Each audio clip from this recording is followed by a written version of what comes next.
This is Python's Paradise. This is your host, Greg Gilbert, aka the Python Hyena, straight out of Fredericton, New Brunswick, Canada, here on November the 6th, 2023. Happy birthday to Emma Stone, who I'm hoping gets her second Oscar this year. But outside that, I'm stuck in this unknown province, but I'm talking to somebody who's in a known place. She is in California. She is awesome. She is gorgeous. She's beautiful. She is stunning ever since the 1980s, and she hasn't changed one bit, folks. I give you the absolutely gorgeous Max Wasa. How do you do, Max? I'm doing really well. Thank you for that. That's crazy, but thank you. What do you mean crazy? It's true. I'm honest. Thank you. I just know you folks in California scratch your head when you see us Canadian folks get off the planes because you see us in our shorts and our t-shirts, and you're like, it's cold. And we're like, you guys don't know what cold is. Well, I'm from Florida, so everything is cold to me. I've Everything. I've never even seen snow in my life. Well, you know what? I'll tell you, I'll make it my mission. This year, I'm going to tell the apartment people here, I want you to give me your mailing address, and I will have them when they clean the parking lot out. I'll have them ship it to your place. Oh, thank you. I guarantee you'll get sick of it quick when you can't get out your driveway. Well, it's funny. I've been all around the world, but I've seen snow on the ground. I've just never seen it fall from the sky like actual flakes. I've seen like drizzle of snow, but that's it. And I want to play in the snow. I want to see it fall. I want to sit in a cabin and drink hot chocolate and make snow angels. Make a snowman. Yes, I want to make a snowman. Have a snowball fight with, say, Jim Wynorski. Oh, Jim. I had him on here a few years back. He doesn't hold back. Oh, he never holds back. I just did a little autograph show with him a couple weeks ago, like 2 weeks ago. And he's lovely. I adore him. Oh, I love him. But he's Definitely rare breed. He comes mhm. from that Roger Corman school of theatrics and promotion. And he's not ashamed to say that he loves boobs and butt. So he's always trying to get me to do his crazy films. So I've done kind of little tiny cameo appearances in a couple on the down low. And I keep telling him get Kelly Maroney and Max Wazza. yeah, he keeps asking me and he sends me the scripts and I'm like, okay, well, the next one. So um he actually has one coming up with an elephant that I might be doing. So I'm waiting on the script now, and if it's a little less boobs and butt, then I might do I'm not gonna complain. I because I'm not a female, so I can't. I mean, you're stunning, but it. I understand your place. Yeah. I understand his place too, but the same token. But not nonetheless, I love elephants, and I just found out recently that the fourth most intelligent animal on the planet. Yes, yeah, Hmm. they remember everything, and they're loyal and beautiful and brave. So I love an elephant. And a pride of lions will part when they come charge you. I saw a video actually where an elephant came to a water hole and it was filled with hippos. and it let that noise out of its trunk, and it waded in. Those hippos parted like the Red Sea. Another video I saw of an elephant at the water hole, and a crocodile had snapped onto its trunk, and it wasn't letting go. So the elephant had had enough, and he just hauled that crocodile up on land, and the crocodile ended up regretting its decision quick. It did. Yep. Yep. I heard that with their trunk, they could pick up a 500-pound piano. Hmm. Yep. So, Yeah. I yep. imagine I could pick up that croc, throw it on the ground, stomp on it. Bye bye, croc. Oh, yeah. Yep. Yep. But what's it like in California? I suppose it's nice and warm and nice. Yeah, I think it's like 82 Yeah. today, I think, somewhere around there. I suppose you're going to say that's chilly. No, it's not. I'm in my office right now and it's like, Yeah. We don't see 80 a lot here, you know. Us for warm is a different number, much lower than what you mentioned, but it's your blood is different, so you're accustomed to that mhm, weather. I am not. I have thin blood. And actually, I went for a blood test the other day and they were saying that my blood was rather thick and mhm. slow. And I was like, oh, that'll keep me warmer. So I'm sitting here thinking thick blood means thick skin. That means Jim Wynorski can come at you with other scripts. I gotta let Jim know this right away. I would like to, before we get into some of your films, I'd like to get into some of your background and how you get into the industry, because I know you're also into music. I am. Hmm. Um, um, well, to put it a different way than I've ever talked about it before, because most people know, that I started very young as a Hmm. child actor and have been doing it my entire life. Um, my family is an entire family of entertainers. They're all classically trained musicians, actors, producers, writers. You know, they're all doing something great. And it was a very competitive family. And, you know, if you wanted to be seen in your family, you had to do what everybody else did and study hard and get into the entertainment in the proper ways. So it wasn't handed to you. You had to work very hard uh, to learn and make your mark. And hopefully at this ripe old age, I have made some sort of mark, and people remember what I've done. What do you mean ripe old age? You look no older than 29. I Yeah. like you too. Actually, I'm being serious. You look a lot younger than your age, I'll tell you that. Me, I'm 51. I look it and I feel it. Oh, no, you don't. That's part of it. It's just how you feel. And for me, I wake up in the morning, and if I wake up, it's a good day. And if I don't, it's a good day too. So that's how I look at it. And I try to eat really well. And I don't do anything toxic. I don't let any toxic behavior into my life, and try to stay on an even keel and float free. Okay, well, you mentioned eat. Well, what do you recommend for eating? Because I would like to eat better too.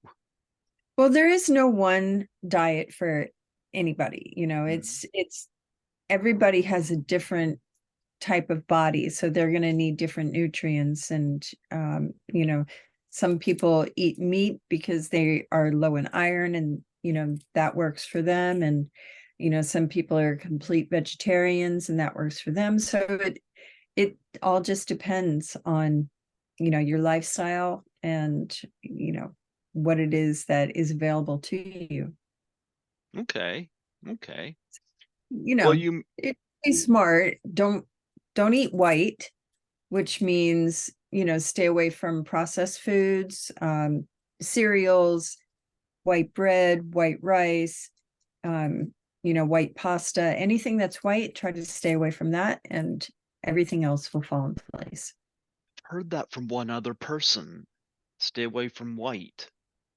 Mhm. Okay. I never that's twice I heard that. Now, what do you so is whole wheat bread is fine, huh? Well, it depends. Like for me, I'm celiac, so I can't eat bread at all. Oh. So, um, yeah, so I have to like make bread out of brown rice or out of, other other grains that are not delicious, but it's getting better. Yeah, that's when it gets problematic when you don't like your food. Yeah, I have a very limited diet, and and I gained 30 pounds this year, so I'm feeling very like, You don't look like you gained 30 pounds. But I'll say this, you mentioned you were in a family of entertainers, did you have a musical instrument that you were most drawn to? well, I started out, uh, I played flute, and I thought, this is a little too easy. So then I kind of looked around my family to see who was playing what instruments and who I thought I could compete with. And the only person I thought I had a chance of competing with was my brother Alex, who played French horn. So then I started playing French horn and piano and guitar and trumpet and other various um, percussives. You have a favorite? French horn is my favorite. Ah, nice, nice. Did you have any musical influences? Oh man, I have an entire family of influences right there, and Okay. and there was some people that I had studied with coming up, and some teachers that were amazing, and there's not a lot of uh, French horn enthusiasts out there. I just love the tone of it.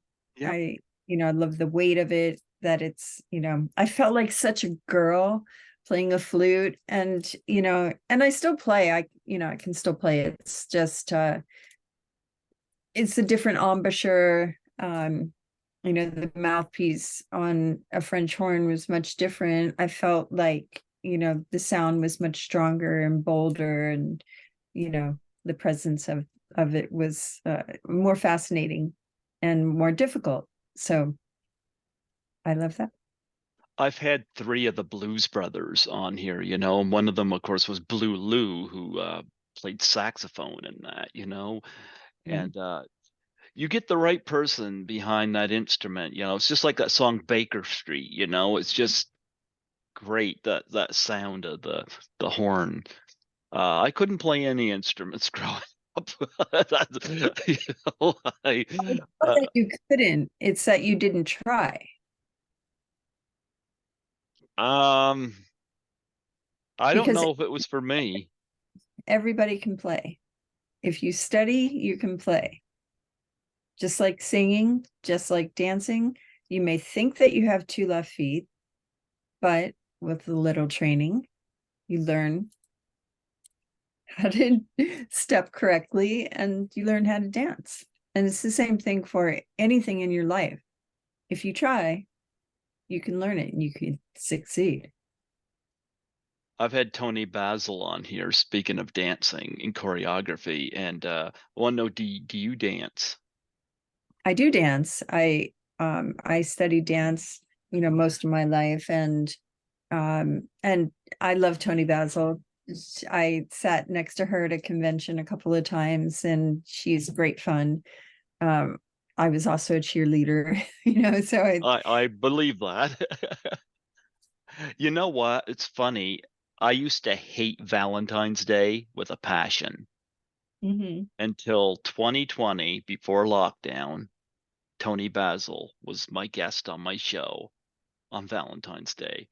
Now I Oh, look at Valentine's Day a lot differently. she's wonderful. She's Yeah. so fun. Yeah, her videos back in the day were fantastic, and she's a great choreographer. Um, Mhm. I've worked with some great choreographers, and she's definitely one of the greats. Absolutely. And speaking of one of the greats, look what I have here on Blu-ray. Porky's. Very Ah, suggestive looking title. I yes. Back in 2017, I like when people have passed away, I do tribute interviews. Like I've Mhm. had Alfred Hitchcock's granddaughter on here. I've had Audrey Hepburn's eldest son on here. Well, I had Elizabeth Hipwell, who is the daughter of Nancy Parsons, on here. And she told some interesting stories about despite the fact that she was playing uh, this just hulking phys ed teacher in it, that everybody really, really loved her. And she's, yeah. And I heard that the scene when she is sitting there and with the older people and the two students, and they're describing the penis, that when she starts to lose it, she had to get off, had to move off of set because she was starting to break character and starting to lose it. And you could kind of see how they free fell that whole scene there. Yeah, that was such a fun set, and I was really young, um, and it seemed like everybody I knew was on that set, because it was in my hometown, and it was great fun, and very naughty. It was way too naughty for me, and so I've only seen Porky's probably twice in my life, um, because it's just naughty. You want to watch it again right now?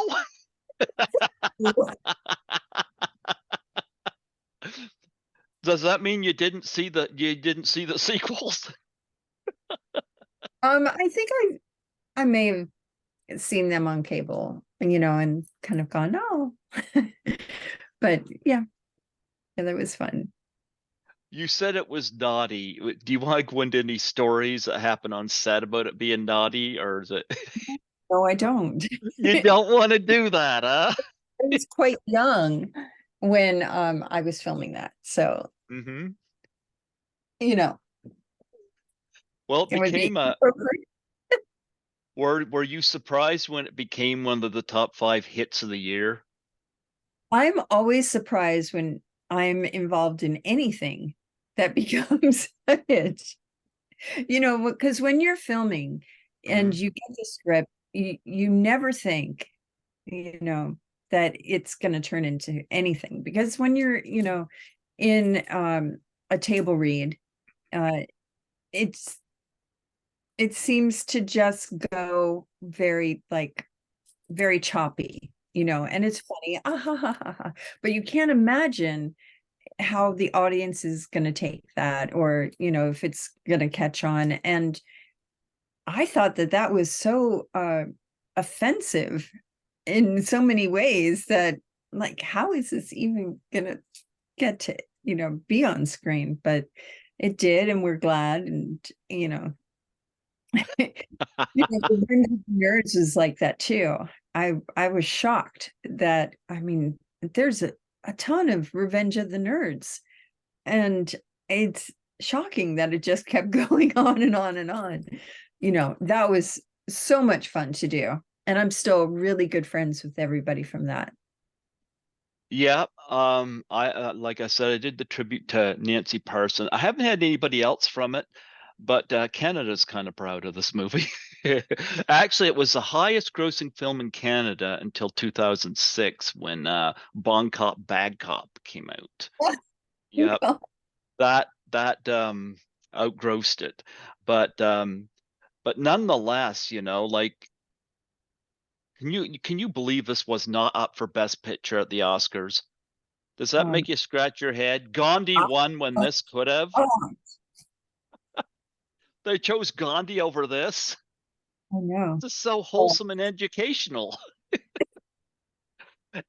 Now, it was directed by Bob Clark, who, of course, made Black Christmas, which was shot here, and A Christmas Story. What were your memories of Bob? Because we sadly lost him way too soon. yeah, no, it was everything about that production was run really well. Mhm. You know, there was great respect. That was sometimes you don't get that from a director. You know, they want to get through the scene, they're on a time crunch, it's and some of the scenes obviously that we're in, like the shower scenes, like, they're delicate scenes, and you don't want a director to rush you through those kinds of things because you're you know half naked or naked, and it takes a moment for you to be comfortable in that scenario. And yeah. It I was I wonderful. get the feeling from talking to you that that you did the films back then, but I get the feeling that nudity is not like I often ask actresses when they've done movies like this, how they handled the nudity. Some are like, it was fine. It was like a day at work, and others, had issue or whatnot. At that age, what was your approach, and what point in your career did you kind of put your foot down on that? 'Cause I know you mentioned Jim Wynorski.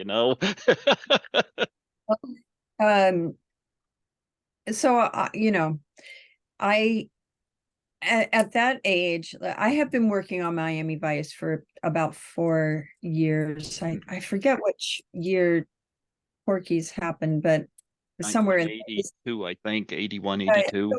it was around the same time. So it was like Porky's, Revenge of the Nerds, Miami Vice, all of those things happening at one time. Um, and uh, I was often, especially with Miami Vice, because I played a different character every single week. Um, they often had me as a hooker, all these different kinds of crazy, less than dressed characters. That's what I like to call it, less than dressed, because I wasn't naked. I was less than dressed. Okay. And, so I had to get used to that. My parents most definitely had to get used to that. Um, my three brothers, they had a hard time with it. Now, when I did Playboy, that was a whole nother situation, because now I'm naked by choice. And and if you go back and look at any of the Playboy stuff, you'll be hard pressed to find anything of me completely naked, because in my contract, I made sure that they had something on me at all times. So even if that's one piece of material, there's still something there. So, it took me a long time to like get up the nerve to do that. Playboy had courted me for a very long time. Um, Even when I was very young, they kept like, you know, saying, when you're ready, will you do this? And, just like, so finally I gave in because the money was right. And, but now in my career, I have a different outlook on how I want to be seen. what I want to do, how I want my career to go in the future. And I'm looking for more scripts that are, more guts and glory than than they are skin and bones. You know what? I can applaud that. I can applaud that. What was it like doing the Playboy shoot? I'm going to take a guess here because not everybody does, but did you get to meet Hugh Hefner, did you not? Sure. Yeah. Okay. It was Hef made every single decision. I was there in the glory days, so it was the 80s, 80s, 90s, and it was a totally different world. He owned that world. Being at the mansion for the parties and all of that. It was a bit much for me, Mhm. honestly. They had to how do I say this properly without getting in trouble? There's lots of other web podcasts that talk about Hef and the mansion and the other girls and stuff, and I have great respect for what they've gone through, and my own things that I've gone through with Playboy and the people that surrounded Playboy. It's some of it is not fun, and some of it is great fun, and it was an honor to be in the magazine, to be thought of as one of the most beautiful girls in the world, which is You're still one of the most beautiful women in the world. how much do I have to pay you for that? Like, I'm going to tell you what I thought of well, when I'm you on a when strike rate. I'll send you a check. actually, I was going to tell you, Animal House was one of the starting places for movies like Porky's and Revenge of the Nerds, and Martha Smith was in Animal House, and when I interviewed her, she had mentioned that she was in Playboy, so Well, that kind of reminded me of that.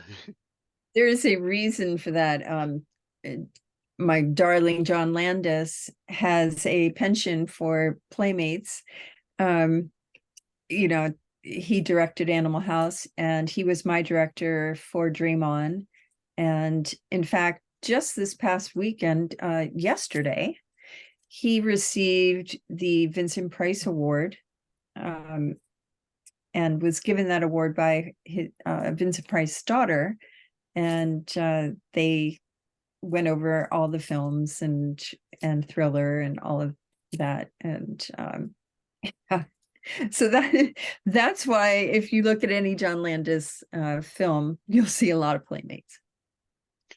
Um, Talk about working with him on Dream On. Yeah, that was a great time. There was a changing of the guard time, because HBO was the very first to have anything that was that body. And Dream On, if you've not seen the show, there was a star, Brian Benben, and it had a cast of characters that were just phenomenal. It was incredibly funny. It was incredibly well written. Um, you know, I'm forever thankful for that show. I'm forever thankful for John and Marta Kaufman and Kevin Bright. And here's a little unknown story. So after we had finished filming, I think it was like season 3 or something. I got a call from Kevin Bright, and he said, this is how the phone call went. He said, "Hey, Max, it's Kev. Hey, Kev, how you doing? So good to hear from you." And he said, "Listen, I have a new series for you, and it was written with you in mind, and we're really excited and can't wait for you to do it. And I said, oh, that's fantastic. When do you start production? And he said, well, we're already in pre-production, so we're going to need you right away. And I said, I'm pregnant. And he went, that's too bad. And that was Friends. And I would have played Courtney Cox's character. Oh, Yes, but I am completely blessed with my children. So, mm-hmm. every Absolutely. reason, but it was because of John Landis casting me in Dream On, to where Kevin Bright thought that my comedic timing was that good that I could handle Friends. And at that time, it was called Friends Like Us.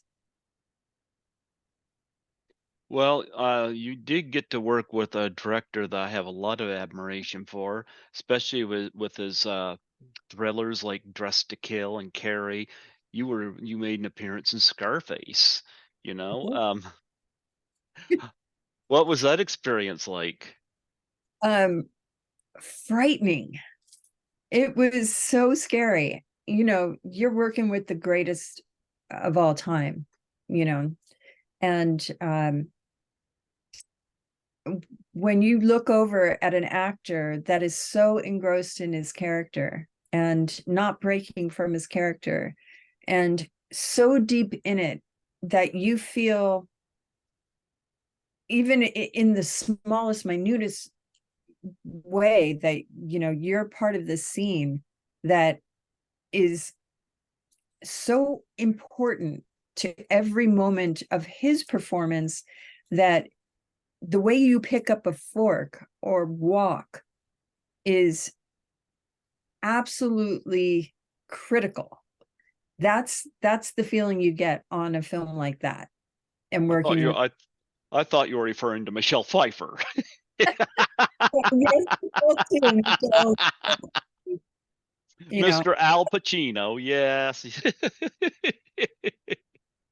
Well, yes, he was just coming off cruising, so he might have still had some of that on him whenever he went into this.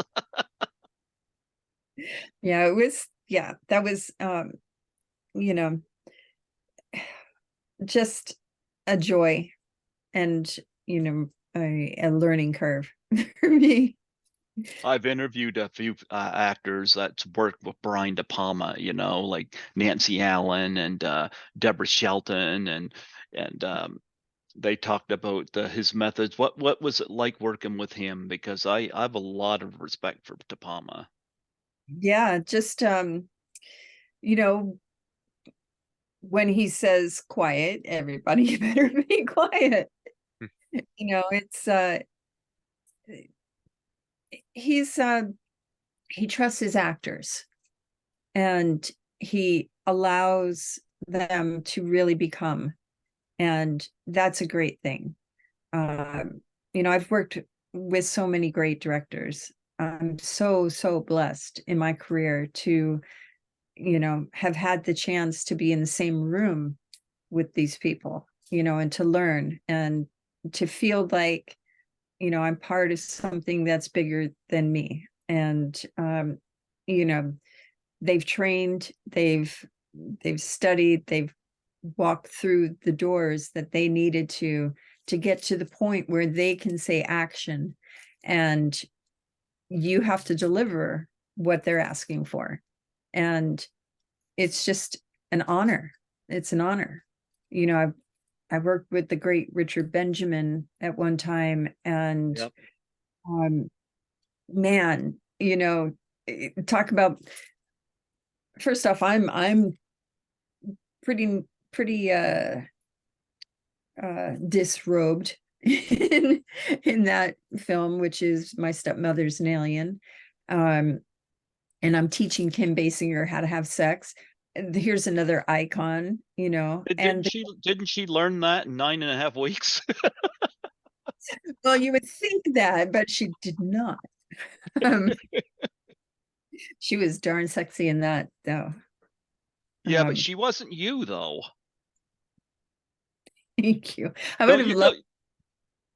Huh? would have loved to have played that part. Then in 9.5 weeks, I would have loved that. That would have been great. Would I think you're sexier than Kim Basinger. I'm just gonna say it. Just gonna say it. Thank you so much. You're welcome. She But was wonderful to work with. She came to my trailer and first thing in the morning, and she knocks on my door and she has this platter of food for me, and she was like, thank you so much for doing this. She's like, anything you need, just call me. I'm like, you're Kim Basinger, go away. You're what are you doing in here and why are you delivering me food? And she was just so sweet, and she just like sat and talked, and it was wonderful. It was wonderful. yeah, Richard Benjamin, terrific director, and has done a lot of stuff. I can just go click on that because am I mistaken? It's been a while since I have seen Stepmother. Is it that was with Betty Davis? Am I correct? No, this No. is um it was Dan Aykroyd, Kim Yeah, Basinger, I got Dan Aykroyd. um I might have been mixing up with somebody else. John Lovitz was in that. Yep. I got it up here right now. Jeeper early role for Seth Green and Allison Hannigan. Yeah. I haven't seen this since the 80s. I was born in the 70s, so Juliette Lewis, boy oh boy, you had a lot of people up and coming in that. Wow. I had met Dan Aykroyd when he did a signing for his wine here in Mhm. Fredericton.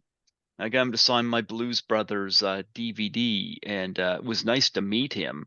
And he had just done a movie this year called Zombie Town with him and Chevy Chase, and there was not much advertising for it. But I went to go see that because I was like, nostalgia is big with me. I'll go to something if there's nostalgia because it just takes you back. And for somebody who's lived the 70s and 80s, I do love that kind of nostalgia. Do you have what was your memories of Dan Aykroyd? Oh, he's sweet. He's sweet. I had met him before through John Landis, and um, he's just he is everything that you imagine Dan Aykroyd to be. He's exactly that. And you know, he's funny and he's serious all at the same time, and he's clumsy and adorable. And you know, that that set was so much fun. We really had a good time. Um, the gentleman that I'm in my scene with, James Edwards, Okay. was he was a big model at that time, and I think he was so nervous. you know I think he was the most nervous person I had ever seen on a set before. Was he nervous because he's in a scene with someone as lovely as you? Well, you'll have to go back and watch the scene because, yeah, I think that could make anybody nervous. So, yeah, I mean, unless I'm coming at you with a knife, which happens as well. You know what? I think I'm thinking of Wicked Stepmother. That was what Betty Davis was in. Stepmother's Alien.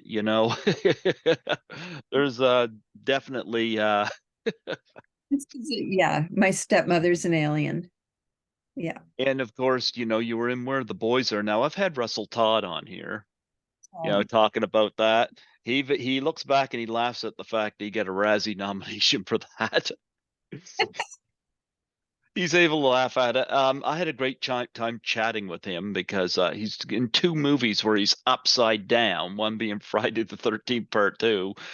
Um, Sometimes I wonder if he doubles as a bat in his downtime. I don't know, but some of these early films like Porky's and Scarface and Where the Boys Are, you're uncredited for those, and Yeah. so yeah. Did that ever bother you, or Oh, no? no, I chose it that way. Okay.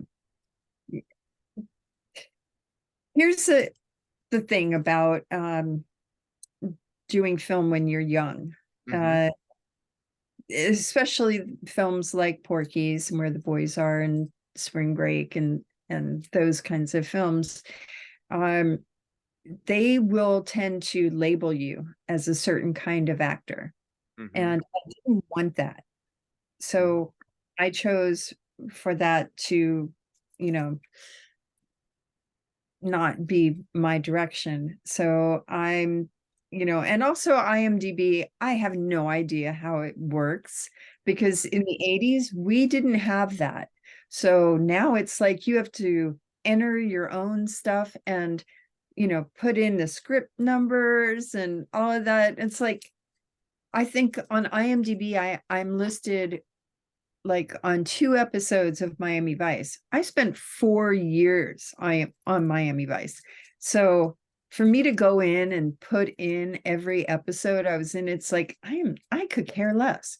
I don't care what my credits are. I care about the work. Mm-hmm. So, you know, if I'm adding to a film, that's the important part. I don't care about, oh, look at me. I'm so great. I've got top billing. I don't care. What I care about is, did the film come out well? Mm-hmm. That's it. Would you say that my question was going to be what's out of everything in your career, uh, what are you most proudest of? But I'm almost sensing Miami Vice here, or am I wrong? No, no. I mean, Miami Vice was my training ground. I worked Okay. with different directors and different actors every week. The great Michael Mann started me off on that. And you know, I worked with the best actors you can imagine because there were so many guest stars. And James Hong and I have done 3 or 4 different movies and television series together. And it's just, we, as our careers went on, we would run into each other on set and go, "Hey, back from Miami Vice days, I thought I killed you." It's just hilarious. But no, I'm most proudest of the thing I haven't done yet. That's Okay. how I look at things. Well, you were definitely throughout the 80s, you go from something like Pulse Beat to LA Bounty, you know, um, talk about making that leap and change of scenery, where you get to explore roles that I'm trying to think of the way to say this, that where you go from Porky's to LA Bounty, where you've got something a little more challenging, is that the right word am I looking for? Yeah. Okay. Okay. um, yeah, LA Bounty, um, uh, Sybil Danning and Wings Hauser uh, were two of the finest people that I know. Wings Hauser was crazy, and his character in LA Bounty was disturbed. He If I was could, Ramrod in Vice Squad, so have you seen LA Bounty? long time ago. That was another one of those long time agos. Yeah. Well, Yep. um, you know, also what people may or may not know about me is that I've always done stunts as well. So I I try to choose films or projects that I can either do stunts on and act, you know, Hmm. in a leading role or in a co-starring role, or just, just acting. And when you get lucky enough to be able to do stunts and to be a co-star like I was in LA Bounty, then you really get excited about a part. And my role, I'm being painted by this psychopath, and which is Wings Hauser. And we're in this warehouse, and it's, crazy and weird, and you don't really know that I'm trapped there. I'm his prisoner, and he brings me out to paint this horrific painting of me that I have no idea is so horrific. And I'm lying there, and as he's doing this, we're having these really deep intellectual conversations about God and money, and most of that is just improv, so that was great fun. And then I get to do this stunt where I get blown to pieces, and it's just so fun. So now you have to go back and watch me blow up. You know what? It's funny because I've had some stunt people on here. We lost Ted White not too long ago. He was 96 when he passed, but I got a nice signed Jason hockey mask from him up here. Do you know Lisa Hoyle? I do. Yes. Ah, she's good friends with me. Yeah. I've had her on here a number of times, and I've had her on here with Greg Anthony a number of times. Actually, they were on here at New Year's last year, New Year's Eve, and Lisa and I talked quite a bit. I had her on for the anniversary of Fear and Loathing in Las Vegas because she was involved in the trapeze scene. And when I first reached out to her, she didn't even know it was the film's anniversary. But Yeah. we've made This thing kind of fly by you. well, we've maintained in touch. I've got her on Facebook, and I usually have her on every year, and I absolutely adore that woman. I felt so bad to hear about Christina Applegate because she had said that Christina Applegate was one of her absolute favorite peoples to double for. But yeah. How well do you know Lisa? Do you two work together quite a lot? No, no, unfortunately not. But we run the same circles, so how that is. Yeah, I know she was talking to me last time about her trampoline, her little trampoline, and she got this big cat. Yeah. No, I'm absolutely delighted because I think she is awesome. Now, has there ever been, I always ask everybody that does stunts this question, what's the hardest stunt you've ever had to perform? Well, that one was where I'm being blown up was difficult, because the timing has to be just so perfect. And what happens is when you're looking at the scene, there's a lot of like smoke and guns firing and all of that, um and what you don't see is me running for a ramp that I jump on that has like springs in it. It's like kind of sits like that, Hmm. jump, and it launches you into the air. And if you're not exactly on time, it throws off the scene and you have to reload, and it costs the production a fortune.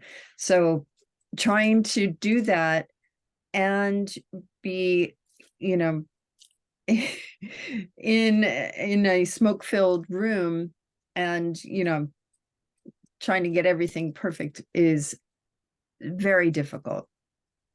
So that was probably one of the hardest ones.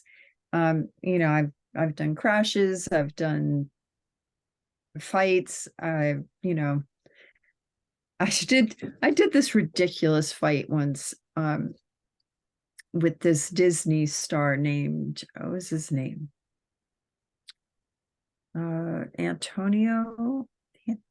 Antonio Brown, I think. Anthony Okay. Brown. Anyway, we have this fight scene, and he had never fought on camera before, and he kept grabbing my hand, so when I went to punch him, he would grab my hand, but instead of like, a stunt grab where you're grabbing and you're pushing and there's push and pull, he's digging his nails into the top of my hand, and I still have scars on my hand from him like cutting my hand. And yeah, so those things happen. In House of Manson, I get stabbed like 37 times. I do a backflip off of the couch with wires wrapped around my neck, and then I do a drag in and a ratchet into a wall, and then three people stabbing me, and one of the girls who is stabbing me, we're using retractable knives that you use, but she didn't know how to use the retractable knife, so she was using a little bit too much force, and I I got wounded pretty good. And just that whole scene emotionally was very difficult, because I'm playing somebody who was an actual person, so I felt everything that you know I thought Rosemary LaBianca would be feeling in that moment. So I did a lot of backstory research on her, and tried to like dive into that, for as short a time period as that was, because on camera, you will only see like this much of what it is that we actually did. And but you want to be fully in when you're you know showing any sort of respect to somebody who's an actual person and their family, and everything that that entails. So I laid there probably for 30 minutes after the scene, just still with a sheet or pillowcase or whatever it was that they had over my head, crying, like, because just feeling her loss, feeling the loss of her husband, you know and what that must have been like for them as a couple. And so that was a hard stunt. Now, you mentioned the stabbings and this and that. Do you have any stories about wearing prosthetics and all that stuff, the special effects and makeup? Yes, I've worn lots and lots of prosthetics. If you look on like my Instagram or my website and stuff, you can see a lot of those pictures of some of the crazy stuff that I've been in. I have this great FX guy named Jake Rowenhouse, who does a lot of that. He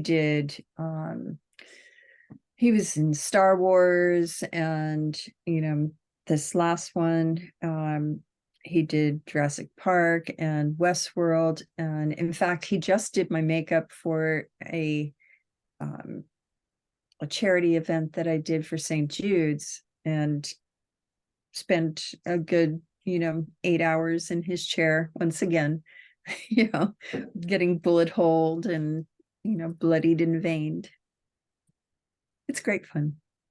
Yeah, I know a guy in Toronto that works on special effects, so I hear these kind of stories. Do you ever have to wear the you probably have, but I hear these stories about having to have the straws in your nose and this and that. No, I've never No, had to wear those. no, you hadn't had to do that. I haven't. Now, you mentioned the stunts and where was I going here? Okay, moving ahead, we got after you're done for first to 10, you got like from 89, I don't know, maybe you've been in more episodes, but it seems everything, and this is only IMDb, you could correct me if I'm wrong, but there's big hiatus in there between 1990 and 2012. It's your first credit is No Strings to Playtime in Hell. Yes. Um, Yeah. So during that time, I was raising my children, okay. and owned uh I owned two separate companies at that time. One was a touring company. I owned the second largest Elvis Presley collection in the world. So I was out on the road with that and touring with that. And then I developed a water, a beverage product called Kid Fuel. And developed that. It was a vitamin enhanced beverage for Hmm. and such. Sorry for the bark. Um, and sold that company, or sold the formula for that, and that is now vitamin water. So I Okay. was quite busy, and so I had to put something on hold, and it had to be entertainment at that moment. I don't blame you. But what was it like jumping back into it with No Strings to Playtime in Hell?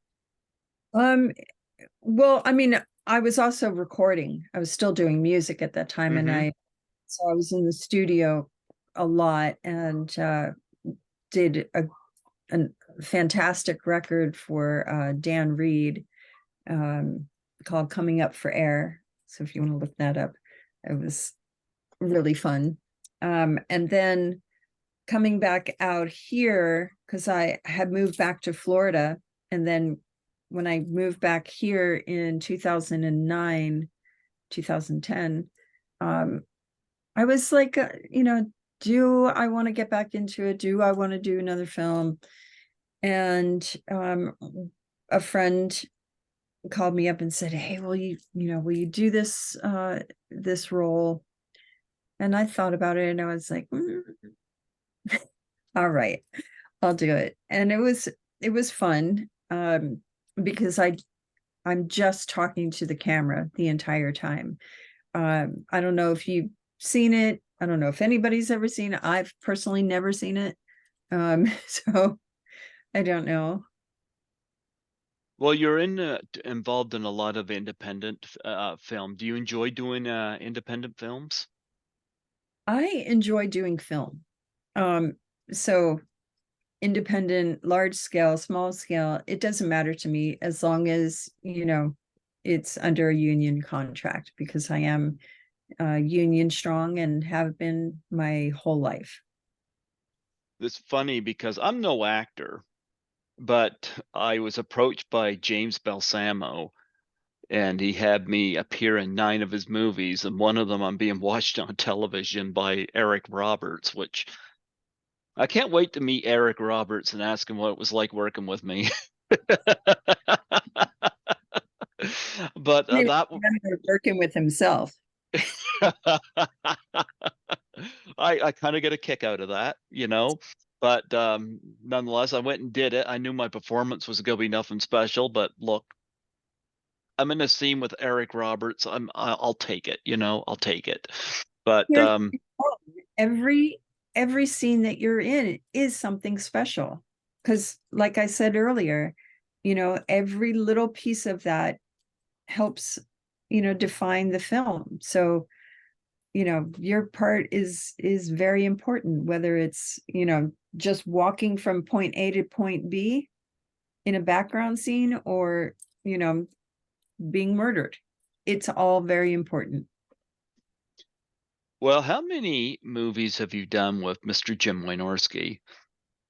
We got uh definitely got to highlight him because if he'll probably comment on this when I post that I did this interview. I did a doggone adventure. I believe, was Was it a like doggone adventure with him? it's always an adventure with Mirsky. You know, I adore him. Um, I'm looking forward to the next thing with Hmm. him. You know, I'm waiting on the script now, so we'll see. And obviously after the strike is concluded. But I love him. I love the people that he chooses for his cast. The great Rocky DeMarco and Lisa London, and I've had some Lisa London on here a couple times.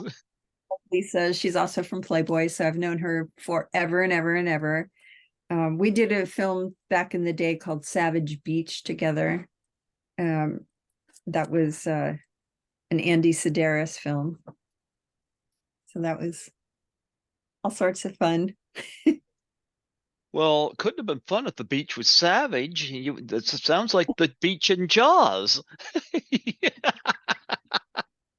I haven't seen Savage Beach, but I definitely heard of it. Oh yeah, it's a cult film. Yeah, definitely. All of the Andy Sedaris films were, you know, girls and guns kinds of things. So Oh, I is like that. Hope Marie Carlton and Donna Spear and I think Terry Weigel, and yeah, great cast. Yeah. Now, you mentioned I'm not as familiar with your music, but I just looked it up here. Now I know why your email says Liquid Music Group or And Liquid now Music. everybody knows. Thank you very much. Huh? I said, and now everybody knows. Well, what is Liquid um where did you come up with liquid music? Where's the liquid part comes from? I am very drawn to anything water. I'm a surfer, a diver. Um, I take special interest in what happens in our oceans and to our oceans and to our bodies because of water. I make, beverages for children and try to be liquid. Liquid is the hardest substance on earth, the strongest and the most gentle. And, what better name to have than liquid music? I also have liquid movie group as well. Okay. Well, talk about your web page. Plug your web page on here. It's maxwasaofficial.com. Now, that was where I could go if I wanted to get an autograph picture, right? I haven't been selling any stuff through my website. I think I'm going to start doing that. I'm going to have some merch on there coming up. We're working on this store Hmm. because I'm doing less autograph shows. I didn't think it was fair that if I were selling things on my, you know, website, that people were paying a price to come to an autograph show to stand in line and get my autograph and purchase things, and when they could just go online and get it. So I didn't think it was fair, but now I'm doing less of those appearances, and so I'm going to make it more available. Yeah, I'd love to get an autograph picture. Um, Talk about the conventions. I've just started doing them in 2017 when Lisa Langlois invited me, and it was quite an eye opener first doing those. So I'm going to ask you a question I ask everybody on here. What's the most unique thing you've ever been asked to sign? Oh, well, I have some interesting stories about signing things at conventions. Okay. Since I was doing the Chicago Comic Con, and I I had signed a autograph picture and took a picture with this gentleman. And I use that term very, very lightly. He stood in line for, I don't know, 40 minutes or so, and finally comes up, and I was happy to do it and everything. And he happily walked off. And then he comes back again, and now he has his son with him. And he says, "Can you take a picture with my son?" Well, of course, I'm happy to. And then he says, "Will you pull out a boob?" And I said, "Excuse me? You want me to do what?" And he said, "Yeah, he paid for the picture. Can you pull out your boob in the picture?" And I said, "That is an 8-year-old child. How?" Yeah. And I'm sitting across from a bunch of wrestlers, because we often do Comic Cons together. And I think it was the Sheik and Kevin Nash, and they got to their feet and ran over and were like, what are you doing? Get away from her, and scooted him along. And then he comes back again and he hands me his phone, and I take his phone. I said, "Hello," and it was his wife, and she was yelling at me, "Why won't you take a picture with my son?" And I said, "I did take a picture with your son, but I'm not going to do an inappropriate picture, not only with your son, but with anyone. That's not who I am, and that's not, what this is this is all about." And I handed him back the phone, and he went on, and then he went down to one of the other actresses' tables. I'm trying to remember who it was. I forget who it was. It could have been like Carmel Electra or somebody, Uh-huh. and actually pulled out his junk and decorated her table.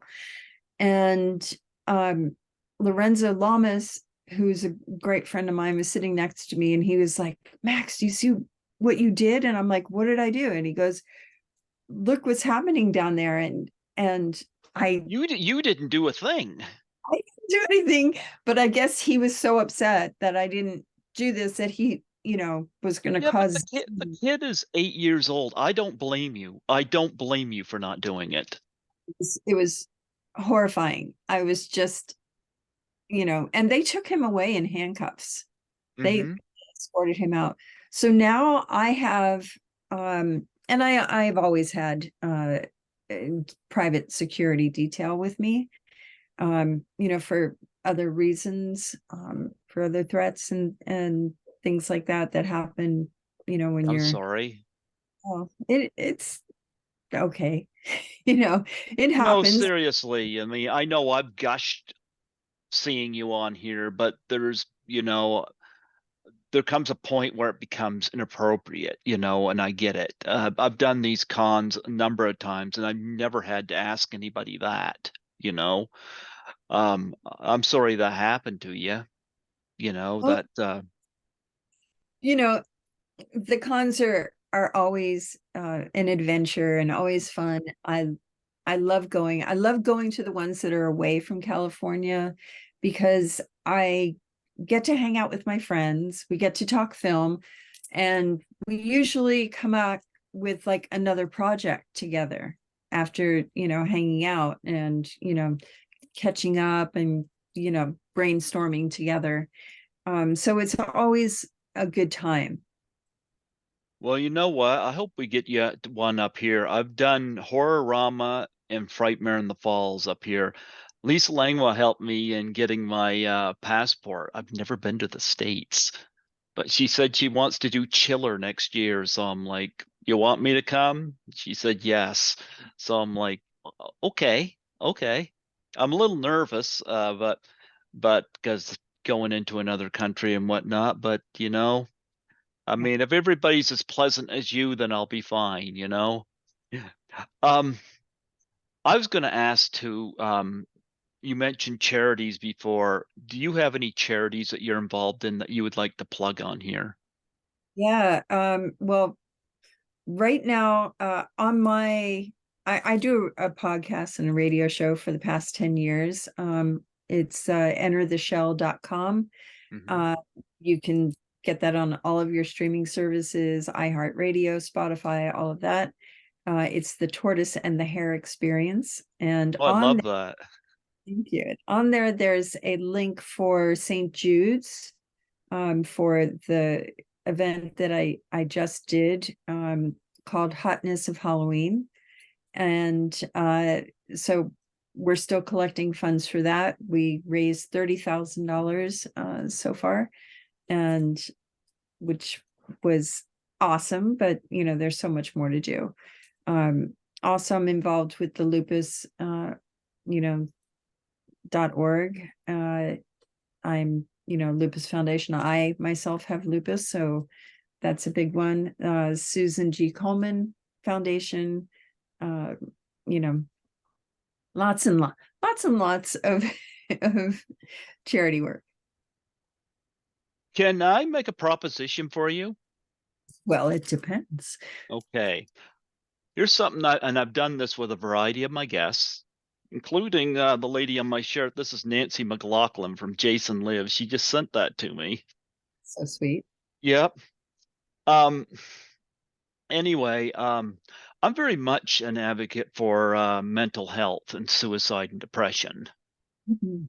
And what I like to do, and if you don't want to do this, that's fine. Just let me know. But if you're up for it, fine. I will make a donation to the charity of your choice. And I don't mean a small donation. I'll make a good donation to the charity of your choice if you will accept the Doubtfire Face challenge for suicide and depression awareness that was opened after we lost, unfortunately, Robin Williams. And it came after the Ice Bucket challenge. But I lost my dad to ALS last year, so he had it for 8 years. But after ALS, the Robin Williams one came out for suicide and depression awareness. Doubtfire Face Challenge, and involves taking a pie in the face, and you nominate 3 people. And I'm trying to get the industry involved, and I've had a few takers on that. But one of the things I do is I donate to the charity of their choice and return. Like Nancy here was involved, mentioned a homeless shelter in California, so I donated to that. Um, Sandy Johnson did an interesting one from Halloween. Her husband was dressed up as Michael Myers when she took the pie in the face, and her charity was Tunnels for Towers for first responders who died in 9/11, and money went towards their families. So I made a donation to that. And I've had a few takers on this, and I thought I would see if that would interest you. Well, I don't know how I could turn that down. Yeah. Well, I'm very good on my donations. And what charity would you like me to donate to? Well, let's do it for the one that we have been raising money for. And that is the Hotness of Halloween. Hmm. It's for St. Jude's. If you go to entertheshell.com, you'll see a link on there where you can donate. Okay, I'm going to do that. And all you have to do a video of yourself. You take a pie in the face. You can either somebody pie you, or you can pie yourself, however you want to do it, and nominate 3 people in the industry. It won't be the first time that I've had a pie in the face. Oh, what have you done it on film? Well, here's no, my one of my brothers is actually went to Ringling Brothers uh college, Hmm. clown college, and he is a professional clown. And he has pied me in the face. and I was not happy about it. Yeah. Yep. So I'm sure he would love to do that again. Well, I'll tell you what. Actually, I'm going to write that down. Hold on, just go grab a pen because I want to copy down that link that for your charity. Okay.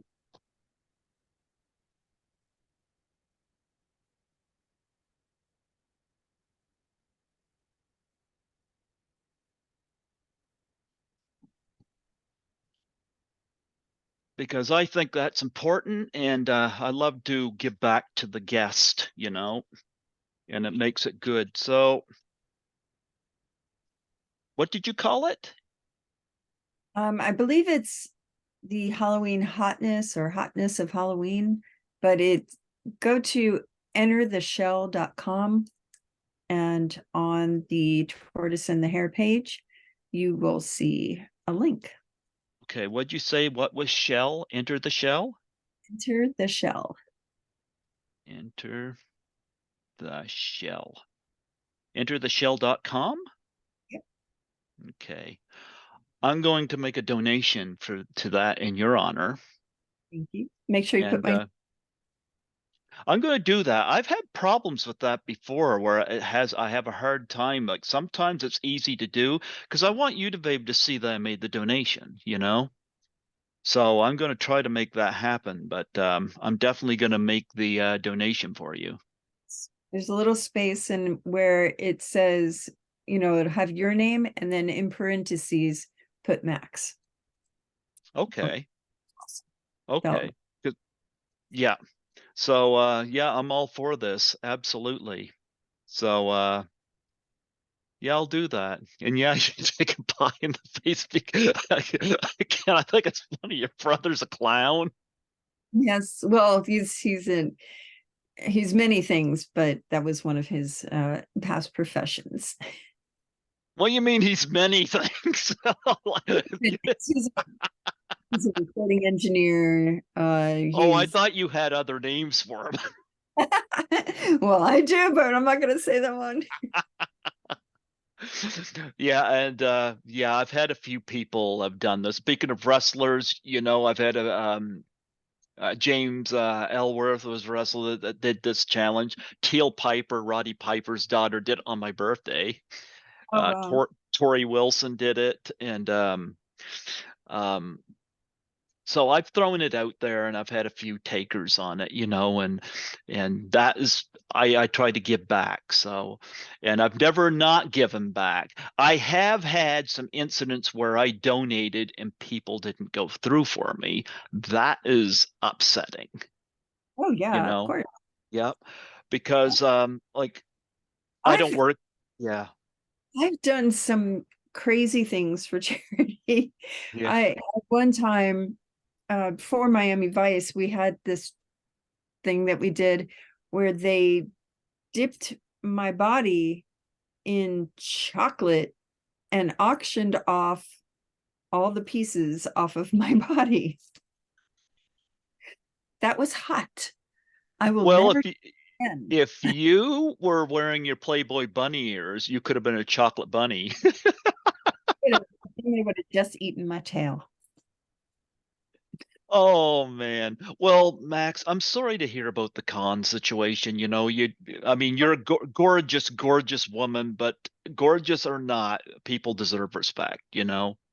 Well, that's one small incident. And, there's so many wonderful things about doing a con and meeting everybody.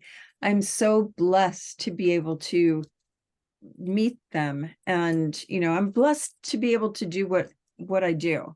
Hmm. And for anybody to want to stand in a line, come up to me, have me sign anything, or even just talk to me, I'm, forever grateful. Well, I've been waiting for this interview for a while. Not as familiar with your music, but you know what? I can go on that website and I can hear your music. Yes, you can. I manage a whole bunch of bands that are fantastic, all signed and, very popular. they're all out there. I produce, and I actually won a Lifetime Achievement Award, the first female to ever win that, for producing. So, Oh, fantastic. Well, the thing is, before I started doing, actually, Nancy here got me introduced to Zoom because I would do these. I'm still affiliated with CHSR FM down on campus, and it's a student radio station. And that's where I started airing my interviews, and I would do play music and stuff. And when the pandemic hit, station shut down. I had about 30 people, including Nancy Allen, waiting to get on my show, and I was in a panic, you know. And so I got introduced. This is so much easier. Plus, it's so much nicer seeing your face as opposed to just on the phone. I'm sorry. I know I'm gushing, and I apologize. You know, but but I can play some of your music down there at the station when, yeah, like I'm open to doing that. I've done that with other artists that's come on here as well. So if your music's available down there, I'm open to do that. Do you sing too?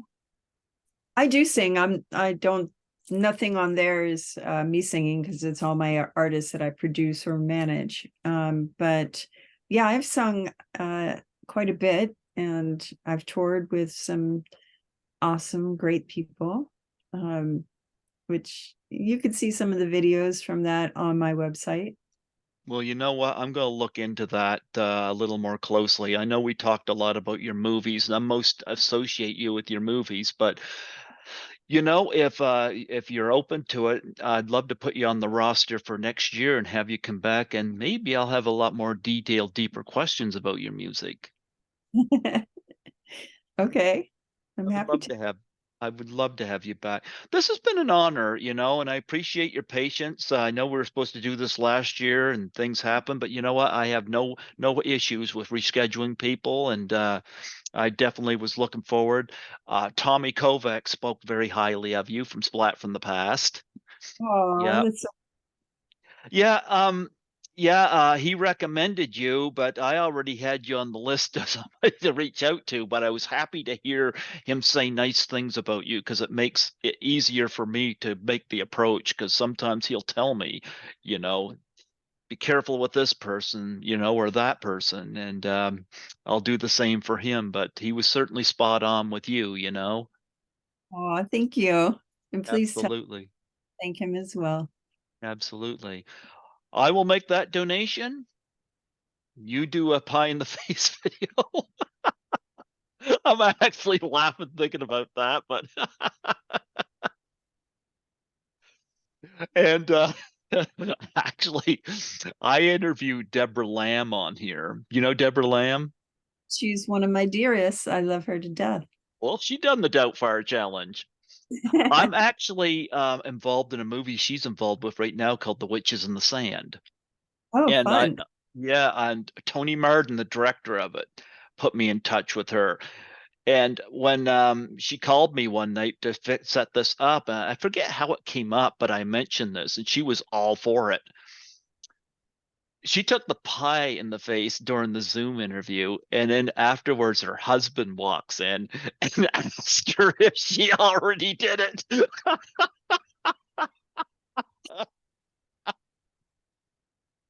What a jerk. Oh, it was funny. It was funny, but she's been wonderful. I've been wanting to get her back on here, but she's been very busy. But I did get a couple updates on the Witches in the Sand, so I've supported a few of those projects, and she's absolutely wonderful. But yeah, she's been a guest. What a nice person to have a friendship with. She's a lovely person. Aw, Yeah. yeah, I adore her. Well, before I let you go, I would love to have a plug for my show. Sure.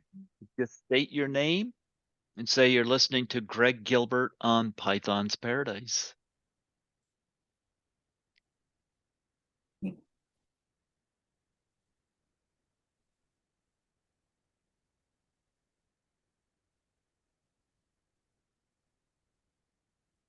I gotta say, you're one of the most beautiful women I've ever seen. You're so sweet. I'm not just saying that, you know, and you deserve all respect, but I'm got goosebumps. You're very sweet. I I try. All right, so Go for it. hi, this is Max Wasa, and you're listening to Greg Gilbert on the Python's Paradise. Is that how you say it? On Python's Paradise? Yeah. Okay, let me redo this.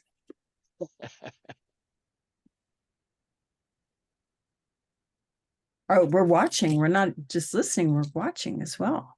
Both. There'll be links for both. Okay. Go Hi, for this is Max Wasa. Let's do that again. Hi, this is Max Wasa, and you are listening and watching Greg Gilbert on Python's Paradise. Absolutely. And folks, we got this lovely woman on here. I hope to meet her at a con sometime. Why do you go by Max and not Maxine? I'm just curious. And that's Um, not a that's not a criticism. I'm just curious. well, Max is what the people that uh, I enjoy call me, and Mhm. nobody has called me Maxime from since my grandmother died, and I like it that way. You know what? I know I in this the link here. I called you Maxine, but I'll call you Max. I'll go with that. I've never heard of that before, you know. As I thought of that because I know the next Mia Goth movie, Maxine, is coming out some point here, and so I was just curious about that. But yeah, Max it is. I'll call you Max. Yeah, it's easier. Hmm? And Less syllables. there's very few female Maxes, so You know you know. what? That's fine by me, you know. You take it that way. At least I know who I'm talking about. Well, you have yourself a wonderful, wonderful evening. I'm sure it's a lot warmer there than it is here. I'm gonna go do an overnight clean at a building. Well, my cat, who's hiding somewhere, is going to stand guard at this. You got any pets? I have a dog named Arrow that my daughter has absconded with, and yeah, so I have to I have to go and visit him because she stole him. She stole your dog. She Oh stole boy. Yeah. I got a kitty here somewhere, and I'm gonna give him some treats because that's what he demands. He doesn't do any housework. He stays here free of charge, but I can't just kick him out. ruled by the kitty. There you go. That's how it is. Family. Anyway, yeah, absolutely. Well, God bless you. Thank you so much for coming on here. It's a pleasure and an honor. Oh, thank you so much. It was so much fun. Absolutely. You take care. Okay. Bye bye.